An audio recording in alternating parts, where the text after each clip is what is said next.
Анхаарал тавьсанд баярлалаа. Золоо шоуийг subscribe-аар дэмжээрэй.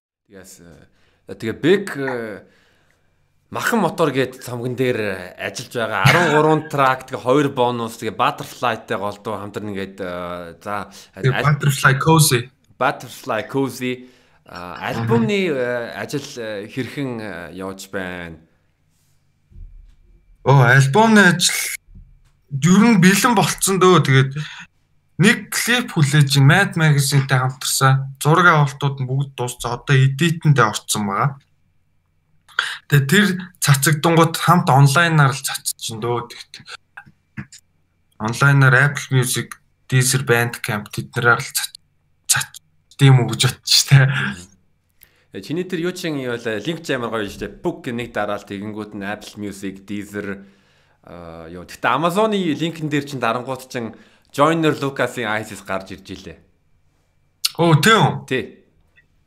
Тэс тэр мөрийн сайн мэддгүү мөө. Тэрийг надад нэг хүн хийж өгөөд байсан юм а. Тэр яг хөгжмийн дэлгүүрүүд яаж нийлүүлээд байдаг тэр системийг би бас ойлгохгүй байгаа зүгээр хүнээр дистрибьютлүүлсэн. Өөрөө сурнаа.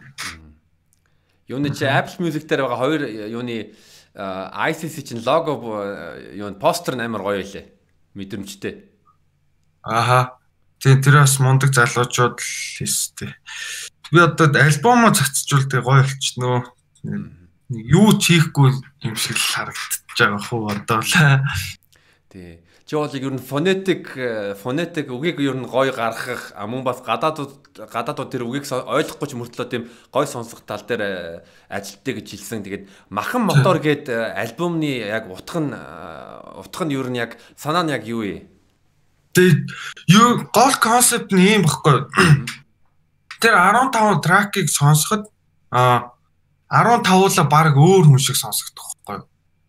Одоо янз бүрийн өөр элементүүд чинь гэсэн одоо дуулдаг ч юм уу те ингээд амар рэп хийдэг тэгснэ юм сонин юм элементүүд чинь гэсэн ингээд 15 танихгүй намайг гэж мэдлгүүр сонсох юм бол жоохон өөр хүмүүс шиг энэ ингээд нэг артист дуулаад байгаа юм уу гэж дараачийн тракийг сонсонгууд тэгэх байх л гэж найдаж байгаа хүмүүс ч гэсэн ер нь тэгж хэлж байгаа. Тэгэд тийм л концепт байх та.